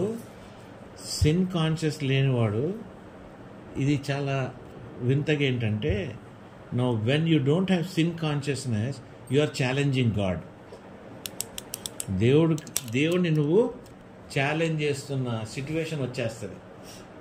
నువ్వు గ్లటనీ నుండి బయటికి రావు, లస్ట్ నుండి బయటికి రావు. ఇప్పుడు ఏమైపోతుందంటే, నువ్వు ఇక్కడికి వచ్చేలోపటికి నిన్ను క్షమించి రోజు దేవుని మర్సీ ఫ్రెష్గా ఎవ్రీడే ఇచ్చే దాంట్లో నువ్వు now you are trying to disturb God. నువ్వు దేవుణ్ణి డిస్టర్బ్ చేస్తున్నావు. దేవుణ్ణి డిస్టర్బ్ చేసినందుకు నీకేమవుతుంది? శాపాలు స్టార్ట్ అయిపోతాయి. అంటే దేవుని ప్రొటెక్షన్ నీ చేతులు ఆయన తీసేస్తాడు. ఎలాగా? మరి అతను ఉన్నాడు కదా యేసుప్రభుతోని. ఎవరైతే యేసుప్రభుని అమ్మేశాడో యూదా, మరి యూదా అంతే కదా. He is without the protection of God. That fellow had no protection of God. దేవుని కాపుదల ఆ మనిషిలో లేదు. అంటే నాశనానికి చెందిన వాళ్ళల్లో మనం ఒకటి అయిపోతాం. Now you are challenging God.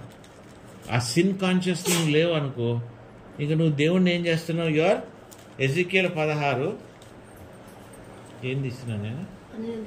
Ezekiel 16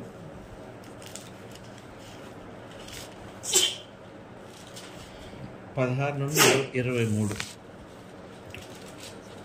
నేను సరిగ్గా చదవలేదు, నువ్వు చదువు. మరియు నీ వస్త్రములలో కొన్ని తీసి చిత్రముగా అలంకరింపబడిన ఉన్నత స్థలములను ఏర్పరిచి వాటి మీద పండుకొని వ్యభిచారం చేసితివి. అట్టి కార్యములు ఎంత మాత్రము జరగకూడనివి, అట్టివి నీకు జరగవు. నేను నీకిచ్చిన బంగారువియు వెండివియు నైనా ఆభరణములను తీసుకుని నీవు పురుష రూప విగ్రహములను చేసుకుని వాటితో వ్యభిచరించినవి. మరియు నీ విచిత్ర వస్త్రములు తీసి వాటికి ధరింపజేసి నా తైలమును నా ధూపమును వాటికి అర్పించినవి.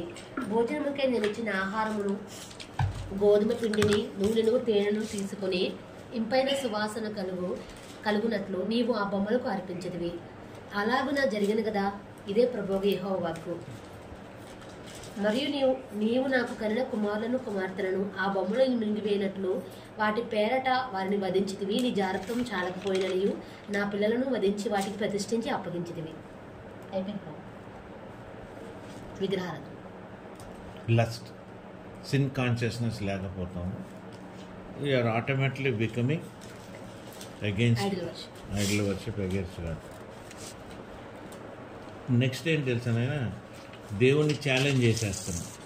దేవుణ్ణి ఛాలెంజ్ చేయగానే ఏమైపోతుందో తెలుసా, నువ్వు ఇంకా డీగ్రేడేషన్ మొదలెడుతుంది. అంటే ఇంక నువ్వు కుళ్ళిపోతూ ఉంటావు, ఫ్యామిలీగా కుళ్ళిపోతావు, ఇండివిజువల్ అంటే నీకు వ్యక్తిగా నువ్వు కుళ్ళిపోతుంటావు, కుటుంబంగా కుళ్ళిపోతూ ఉంటావు, సొసైటీలో నువ్వు కుళ్ళిపోతూ ఉంటావు. డీగ్రేడేషన్ ఇక్కడ ఎట్లా వస్తుందంటే, ఇంకా ఏ స్టేజ్కి వెళ్ళిపోతావు అంటే, మనుషులకి నువ్వు ఎవడో తెలిసిపోతుంటుంది, కానీ నువ్వు ఎవడో నీకు తెలియదు. నువ్వు మాట్లాడే మాటలకి ఎదురోడు సిగ్గుపడుతుంటాడు. అబ్బా ఈడేంద్ర ఎట్లున్నాడు అనుకొని సిగ్గుపడుతుంటాడు. నువ్వు మాట్లాడేది నీకు ఇంపుగా ఉంటుంది, నువ్వు మాట్లాడేది ఇంపుగా ఉండి నువ్వు యాడ్ డూష్ అనుకుంటుంటావు. కానీ వినేవాడికి ఎట్లుంటుంది అంటే, ఇంత సిగ్గులేంతనమ్మా, వీడు ఇంత దిగజారినోడా అనిపిద్దాం మనకు కొందరు చూస్తే. అదేంటి డీగ్రేడేషన్ అంటే, దేవుణ్ణి కూడా ఛాలెంజ్ చేసి ముందుకెళ్ళిపోయినోడివి నువ్వు. దేవుణ్ణి ఛాలెంజ్ చేసి ముందుకెళ్ళిపోయినోడు. నీ మాటలు, నీ చేతలు, నీ చేష్టలను చూసి కూడా మనుషులు, ఇక్కడ టిష్యూ పేపర్ ఉంది ఈయన, డస్ట్ ఎలర్జీ. ఇక్కడ ఉంది, కిచెన్లో ఉంది టేబుల్. అయితే డీగ్రేడేషన్, నువ్వు మాట్లాడే మాటలు కానీ నువ్వు చేసే పనులు మనుషులకు తెలిసిపోతుంది. నువ్వు పక్కా మోసం చేస్తున్నావు. ఎవడికి మోసం చేస్తున్నావు వాడికి అర్థమైపోతుంది. నాయన లోపల వాడండి. అయితే ఇంతగా తెలిసిపోతున్నా కూడా నీకు తెలవట్లే, నీ స్థితి ఏందో నీకు తెలవట్లే. అంటే నువ్వేమవుతున్నావు? సొసైటీలో కుళ్ళిపోతున్నావు, నీ పర్సనల్ జీవితంలో నువ్వు కుళ్ళిపోతున్నావు, ఇతరులు చూసి నిన్ను నవ్వుతున్నారు. అంటే ఇంతకంటే దౌర్భాగ్యం, ఇంతకంటే సిగ్గులేంతనం మన జీవితంలో ఏమైనా ఉంటుందండి? నేను అటువంటి మనుషులను కూడా చూశాను. అంటే ఇక వాళ్ళు ఏమనుకుంటున్నది కూడా వీళ్ళకి తెలియదు. అబద్ధం మీద అబద్ధం చెప్పేస్తూ ఉంటారు. అర్థమైందండి? మాటల మీద మాటలు, ఎచ్చుల మీద ఎచ్చులు. ఇంక వాడు ఎంత ఎచ్చులు చెప్పేసుకుంటుంటారంటే, ఇక వాళ్ళు మనుషులు వాడిని చూసి నవ్వుతామే తప్ప ఇంకా వేరే విషయం ఉండదు. కాబట్టి ఆ విషయంలో కూడా మనం జాగ్రత్తగా ఉండాలి. ఈ డీగ్రేడేషన్ ఎప్పుడైతే జరుగుతుందైనా, ఎప్పుడైతే మనుషులు వాళ్ళను వాళ్ళు కించపరుచుకునే స్టేజ్కి వెళ్ళిపోతారో, కుళ్ళిపోయే స్టేజ్కి వెళ్ళిపోతారో, సొసైటీ కూడా, అంటే నీ చుట్టుపక్కల ఉన్న సొసైటీ కూడా నిన్ను స్టిగ్మా అంటారు. స్టిగ్మా అంటే దూరం పెడుతుంటారు. ఇంక నీకు ఒక ముద్రింపబడతావు. నువ్వు పలానా టైపు, పలానా మనిషి, పలాని వీడు. తాగుబోతుని చూసి మనం ఎట్లా ముద్రింపబడతాడు? పడిపోయి ఉంటే రోడ్డు, వాడు కానీ, వాడి కుటుంబం కానీ, వాడి పిల్లలు కానీ, వాడి ఫ్యామిలీ అందరూ కూడా ముద్రింపబడతాడు. వీడు పనికిరానోడు. ఇదే లెవెల్, ఏ లెవెల్ అయితే వాడు ఉన్నాడో అదే లెవెల్లో వాడు భార్య పిల్లలను కూడా మనం చూస్తాం. వాళ్ళకు వాల్యూ ఇయ్యం, వాళ్ళకు ఒక రెస్పెక్ట్ ఇయ్యము. వాళ్ళు మనం వచ్చినా కూడా వాళ్ళని ఒక పనికిరాని సాక్ష్యంగా మనం చూస్తూ ఉంటాం. ఆ డీగ్రేడేషన్ అనేది మనలోకి వచ్చేస్తుంది. ఎప్పుడు వస్తుంది? నువ్వు దేవుణ్ణి కూడా ఛాలెంజ్ చేసే సిచ్యువేషన్కి వచ్చి దేవుడు నిన్ను వదిలేసేదాకా నువ్వు తెచ్చుకున్నావంటే నీ లైఫ్ ఇంకేంటినైనా డౌన్ఫాలే. ఇంకా నువ్వు జారుతున్న ప్లేస్లోనే ఉన్నావు. ఎక్కడైతే నువ్వు పడిపోవాలో, ఎక్కడైతే నువ్వు జారిపోవాలో ఆ స్థితిలో, ఆ స్థలంలోనే నిన్ను దేవుడు పెట్టాడు. కాబట్టి జాగ్రత్త. నువ్వు విస్తారంగా మాట్లాడుతుంటే మనం జాగ్రత్తగా ఉండాలి. దేవుని విషయాలు వదిలిపెట్టి లోక విషయాల్లో మనం మాట్లాడుతున్నామంటే మనం జాగ్రత్తగా ఉండాలి.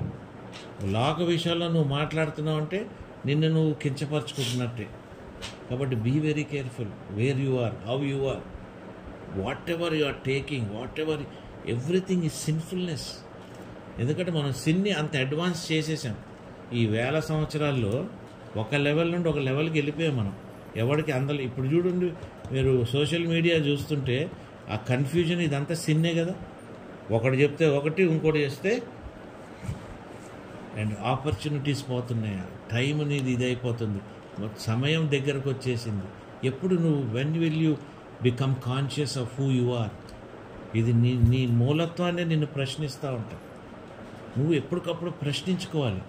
నేను ఏ స్థితిలో ఉన్నాను, ఏ కరెక్ట్గా ఉన్నానా, లేదా పాపభీతిలో ఉన్నానా, ఇతరులకి నేను ఎదురు చెప్తున్నానా, వాళ్ళు చెప్పేది నేను వినటానికి రెడీగా లేనా, నన్ను నేను తెలివి అనుకుంటున్నానా? ఇది కూడా ఒక ప్రాబ్లమే.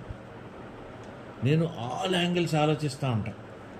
ఇప్పుడు నేను ఒక మాట అన్న తర్వాత కూడా 10 సార్లు ఆలోచిస్తా, 10 సార్లు దేవుళ్ళో కరెక్షన్ చేసుకుంటుంటా. పరిశుద్ధాత్మ దేవుడిని అడుగుతుంటా, clear it Holy Spirit God, clear చేయి. ఎందుకంటే మనం మామూలు వ్యక్తులు, మన కెపాసిటీలో ఏదీ జరగదు. సైతాను దానికి శక్తి లేకపోయినా, బలం లేకపోయినా దాన్ని కుయుక్తుంది. అర్థమైందండి? అది శక్తి బలంతో మనల్ని జయించలేదు కాబట్టి అది కుయుక్తితో మనల్లో దూరుతుంటుంది, మన సిట్యువేషన్స్లో దూరుతుంటుంది, మనం చేసే పనుల్లో దూరుతుంటుంది, భార్య భర్త మధ్యలో దూరుతుంటుంది, పిల్లలు తల్లిదండ్రుల మధ్యలో దూరుతుంటుంది. ఆ కుయుక్తిని మనం కనుక్కోవాలంటే మనకి పరిశుద్ధాత్మ సహాయం మనకి అవసరము. పరిశుద్ధాత్మ సహాయం వల్లనే నువ్వు ఇది బయటికి రాగలుగుతావు. ఆ సిన్ కాన్షియస్ని నువ్వు డెవలప్ చేసుకోవాలి. ఇప్పుడు వరకు మనం ఆ విషయంలో ఎప్పుడు మనం చర్చించలేదు, ఎప్పుడు మనం ఆ స్టడీ చేయలేదు. సిన్ కాన్షియస్నెస్ అనేది మనకి పాపం అనేది ఉంది, జయించేశాడు యేసుప్రభు. మనం భక్తిలో, ప్రార్థనలో ఆయన రక్తంతో ఇదైపోయామని మనం అనుకుంటాం, కానీ దానిని మనలో బిల్డ్ చేసుకోవాలి ఒక సిస్టమ్. ఇప్పుడు నువ్వు ఎలాగైతే కంప్యూటర్లో యాంటీవైరస్ పెట్టుకుంటావో, ఈ సిన్ డిటెక్షన్ యాంటీవైరస్ ఏదైతే ఉందో అది కూడా నీ సిస్టంలో నువ్వు బిల్డ్ చేసుకోవాలి. ప్రొటెక్షన్ అది రానియదు ఆ వైరస్ని. ఆ కుయుక్తి నీ దాకా రీచ్ అవ్వలేదు. అంత ఫోర్టిఫైడ్గా నువ్వు బిల్డ్ చేసుకుంటే, ఎవరి కోసం బిల్డ్ చేసుకుంటున్నావు? నీ ఒక్కడి కోసం కాదు, నీ చుట్టుపక్కల ఉన్న నీ కుటుంబం, నీ బిడ్డలు, నీ సిట్యువేషన్స్, నీ సర్కమ్స్టాన్సెస్, నీ ఆపర్చునిటీస్, నీ సమయం. మోస్ట్ ఇంపార్టెంట్ థింగ్ ఈజ్ నీ సమయం. నీకు అర్థం కాదు సమయం విషయం. కళ్ళు మూసి తెరిచేలోడికి నువ్వు ముసలోడైపోతావు. నీ జీవితంలో నువ్వు చేయాలనుకున్నవి నువ్వు అనుకునేటప్పటికే నీ సమయం అయిపోద్ది. నేను ఇప్పుడు అనుకుంటాను 22 ఏళ్ళు 21 సంవత్సరాలు అయింది దేవుడిలోకి వచ్చి, నేను అచీవ్ చేసింది నథింగ్ అనుకుంటా. ఇంకా త్వరగా వచ్చి ఉంటే దేవునిలో ఇంకా ఏమన్నా చేసేవాడినేమో, ఇంకా అదే నాకు సరిపోలేదే సమయం. ఈ రోజుకి నేను దేవుని సన్నిధిలో ఏడుస్తుంటా, ఏమని, దేవా నాకు ఈ సమయం సరిపోలేదు. నేను కళ్ళు మూసి తెరిచేలోపటికి నేను ముసలోడైపోయాను. నాకు ఎవరైనా చెప్పలేదు, నేను తెలుసుకోలేదు. నువ్వు నాకు అనుగ్రహించి నేను నీ దగ్గర పొందుకున్నాకే ఇప్పుడు దాకా వచ్చాను నేను. ఇది నా బాధ.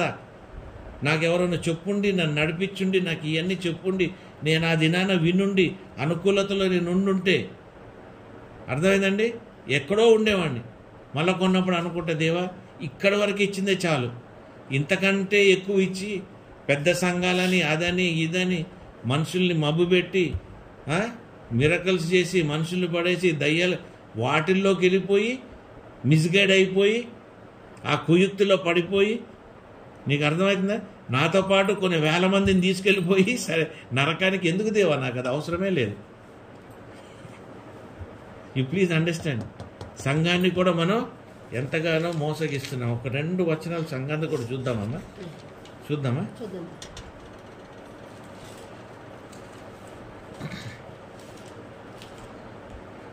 దేవుని డివైన్ వెంజెన్స్ ఉంటుందట. డ్యూటరానమీ 35లో, 32లో, కీర్తనలు 94:1 ఒకసారి చదవండి. 94 చదవమంటారా ఫస్ట్? చదవండి.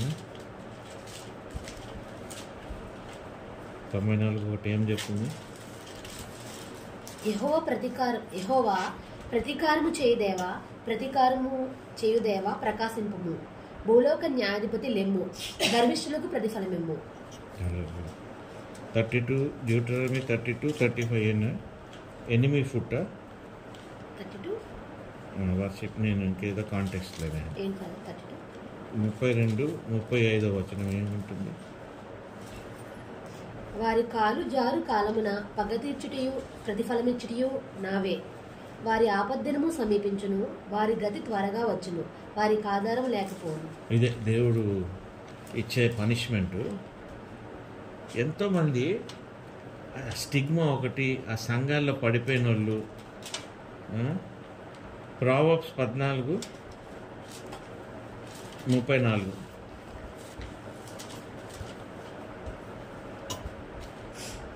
నీతి జనములు ఘనతకెక్కుటకు కారణము, పాపము ప్రజలకు అవమానము తెచ్చును. హల్లెలూయా. పాపం సంఘానికి కూడా అవమానం.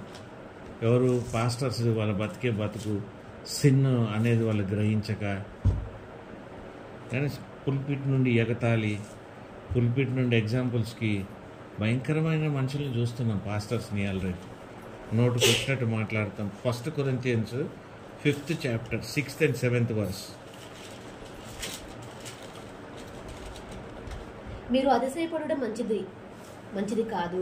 పులిసిన పిండి కొంచెమైనను ముద్దంతే పులి చేయనని మీరు ఎరుగురా. మీరు పులిపిండి లేనివారు గనుక కొత్త ముద్ద ఒకటికై ఆ పాతదైన పులిపిండిని తీసి పారవేయడి. అదే ఇప్పుడు ఈవెన్ చర్చ్ ఎల్డర్స్ కూడా సరిగ్గా లేరనుకో, పాస్టర్ సరిగ్గా లేరనుకో, సిన్ కాన్షియస్ లేకుంటే ఆ మొత్తం సంఘం కూడా నాశనానికి రెడీ అయిపోద్ది. నేను very very carefully you have to run the show. నువ్వు నడిపే చర్చ్ కానీ, నడిపే బిడ్డలు కానీ, సంఘాన్ని కూడా జాగ్రత్తగా నువ్వు నడుపుకోవాలి. కొద్దిపాటు మనం ఎన్నో సంఘాల్లో క్రీస్తును కూడా మనం హేళన చేస్తుంటాం. ఎగ్జాంపుల్స్గా తీసుకో చాలా విషయాలు. అంటే ఒక లెక్కలేనితనం. అదేంటంటే మనం ఈజీగా తీసేసుకున్నాం దేవుణ్ణి, చాలా ఈజీ. ఎందుకంటే మాట్లాడితే జీసస్, పటాలు పెట్టేసుకుంటాం, క్రాసులు పెట్టేసుకుంటాం. ఒక కైండ్ ఆఫ్ మనం లైఫ్ స్టైల్కి అలవాటు అయిపోయాం. ఆయన మనం గ్యారంటీగా తీసేసుకున్నాం.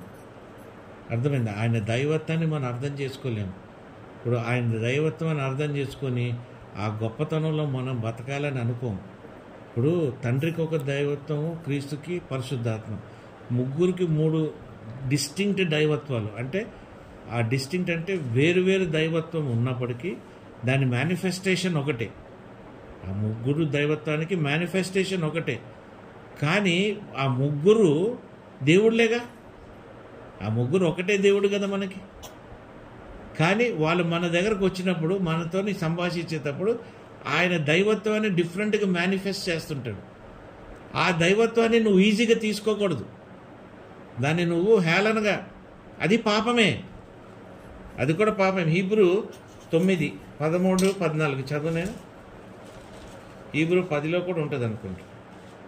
ఏలయనగా మేకల యొక్కయు ఎడ్ల యొక్కయు రక్తమును మైలుపడిన వారి మీద ఆవుదూడ బూడిద చల్లుటయు శరీర శుద్ధి కలుగునట్లు వారిని పరిచినెడల నిత్యుడగు ఆత్మ ద్వారా తన్ను తాను దేవునికి నిర్దోషునిగా అర్పించుకొనిన క్రీస్తు యొక్క రక్తము నిర్జీవ క్రియలను విడిచి జీవము గల దేవుని సేవించుటకు మీ మనస్సాక్షిని ఎంతో ఎక్కువగా శుద్ధి చేయును. You have to keep yourself clean, pure by his blood. You cannot take Jesus as an easy man. ఏదో మామూలుగా తీసుకుంటున్నాం. దానికి that has got its own deeper ఏమంటారు స్పిరిచువల్ రిడెంప్షన్ ఉంది దాంట్లో. నేను ఎట్లా చెప్పాలో అర్థం కావట్లే. కానీ 1 Corinthians 5:6లో దూతలు కూడా, angels are also watching every bit of our life. మన భీతి పాపాన్ని కూడా అవి కూడా మనల్ని గమనిస్తూ ఉంటాయి. సాక్ష్యంగా కూడా నిలబడతాయి రేపు. 5:6 అనేనా? ఫస్ట్ కొరింథియన్స్ 5:6 ఏమంటుంది? 5:6 కాదు, అక్కడ ఏంజల్స్ లేదు. హీబ్రూలోనే 28 10:28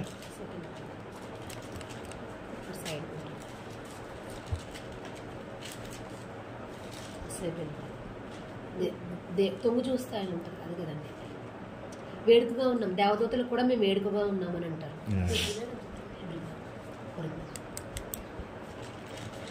ఐదో ఏం కాదు, 5వ అధ్యాయమా? ఇటు సైడ్ ఉంటుంది. మేము వేడుకగా దొరికిందండి. ఫస్ట్ కొంచెం మీరు 4 అండి. చెప్పు. 4:9 మరణదండన విధింపబడిన వారమైనట్టు దేవుడు అపోస్తలమైన మమ్మను అందరికంటే కడపడ ఉంచి ఉన్నాడని నాకు తోచుచున్నది. మేము లోకములకును దేవదూతలకును మనుషులకును వేడుకగా ఉన్నాము. వేడుక అంటే అబ్జర్వేషన్. వేడుక అంటే ఇవ్వబడ్డానా కాదండి, వర్డ్ ఎగ్జాంపుల్.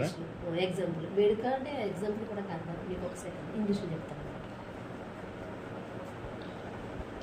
హల్లెలూయా, స్తోత్రం. For I think that God had set forth us as an apostle, as it were appointed to death. For we are made a spectacle unto the world, and spectacle అంటే స్పెక్టబుల్ అంటే spectacle అంటే మనం సెపరేట్గా మనం కనబడతా ఉంటాం. అంటే వరల్డ్ ఏంజల్స్ కి మనుషులకు కూడా సెపరేట్గా వేడుక కానీ తెలుగులో వీఆర్ నోన్ సెపరేట్లీ.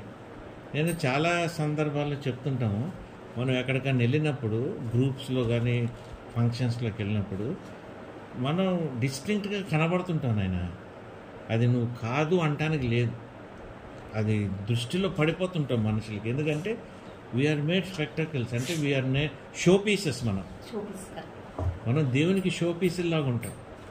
పాప భీతి ఉన్నవాడు ఎప్పుడు కూడా వాడు ఎంత కాన్షియస్గా ఉంటాడంటే దేవునిలో వాడు ఎప్పుడు పరిశుద్ధాత్మతో ఆవరించబడి ఉంటాడు. హల్లెలూయా. ఒక షో పీస్ అనమాట. We cannot reject the anointing of Jesus. నువ్వు పాపభీతి లేదంటే దేవుని యేసుక్రీస్తు అనాయింటింగ్ని నువ్వు వదిలిపెట్టినట్టే. లూక్ 4:14-21 నుండమ్మా. 14 ఆపేస్తాను.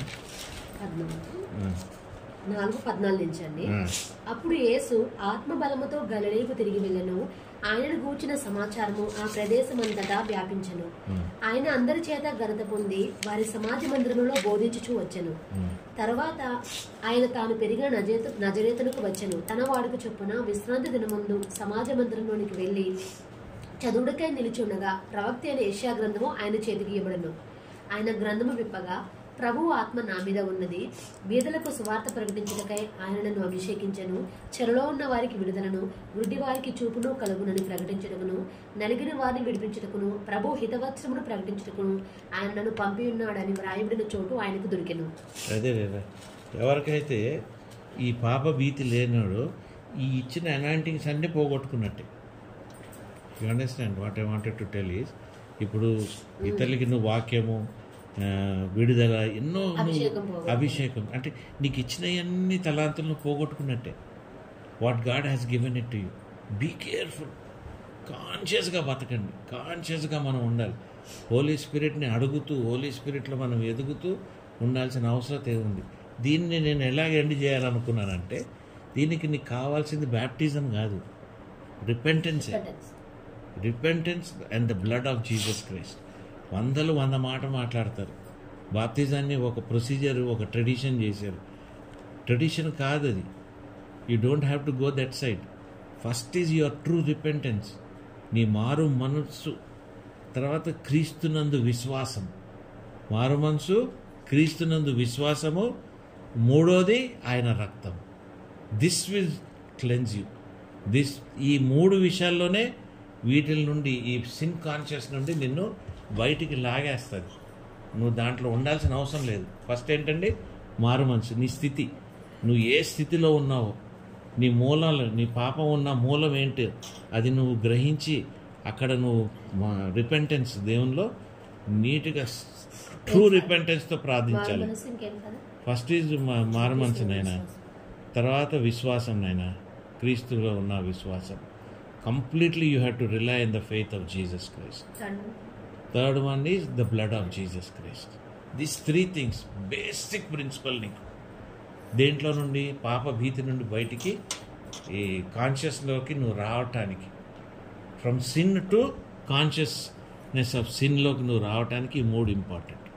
ఈ 3ట్లోనే నువ్వు క్రిస్టియన్ ఫెయిత్లో ఎదగగలుగుతావు అతి బలంగా, అతి శక్తివంతంగా. మామూలు మనిషిగా నువ్వు ఉండవునైనా, నేను గ్యారంటీ చెప్తున్నా. మీరు మామూలుగా ఉంటున్నారని మీరు గ్రహిస్తున్నారంటే సంథింగ్ రాంగ్ ఇన్ యూ, మీలో తప్పు ఉంది. అది మీరు అడగండి దేవుణ్ణి. మామూలు జీవితం మనకి ఎందుకు? మామూలుగా మనం ఎట్లా బతుకుతాం? ఇంత దేవుడు, ఇంత పవర్ఫుల్, ఇంతది జయించిన మన కాన్షియస్గా ఉన్నప్పుడు మామూలు జీవితం ఉన్నది అంటే సంథింగ్ రాంగ్ సమ్వేర్. దీన్ని నువ్వు సరిదిద్దుకో. దేవుడు ఇచ్చిన వాక్యాన్ని ఆశీర్వదించుగాను గాక. మన జీవితంలో ఇది ఫలించాలి, మన విశ్వాసంలో ఫలించాలి, మన ఆత్మలో ఇది ఫలించాలి. దేవుడిని ప్రార్థన చేసుకుందాం. పరిశుద్ధమైన దేవానికి స్తోత్రం. దేవా, నీవు ఇచ్చిన ఈ వాక్యాన్ని బట్టి మీకు కృతజ్ఞతార్పణలు చెల్లించుకుంటున్నాం ప్రభా. పాపముని మేము తెలుసుకున్నటకు, ఈ భీతి నుండి ప్రభా మీ రక్షణలోకి, మీ నీతిలోకి కప్పబడుటకు, క్రీస్తు రక్తంలో కడగబడుటకు, క్రీస్తు విశ్వాసంలో మేము ఎదుగుటకు ప్రభా, మాలో ట్రూ రిపెంటెన్స్ మాకు దయచేయమని ఆయన. నిజమైన ప్రభా పశ్చాత్తాపం మాలో హృదయాల్లో ఉండి ప్రభా, మమ్మల్ని మేము ప్రభా మరి పరిశుద్ధపరచుకొని ప్రభా మీ సన్నిధిలో నిలబడుటకు, మీ దగ్గర నుండి ప్రతి అనాయింటింగ్ పొందుకున్నటకు మీరు సహాయం దయచేసి అనుగ్రహించి నడిపించి ఈ కుటుంబాలుగా మమ్మల్ని అందరినీ దీవించి నడిపించమని నా ప్రభువైన యేసుక్రీస్తు నామమున ప్రార్థించి వేడుకొచ్చున్నాం తండ్రి.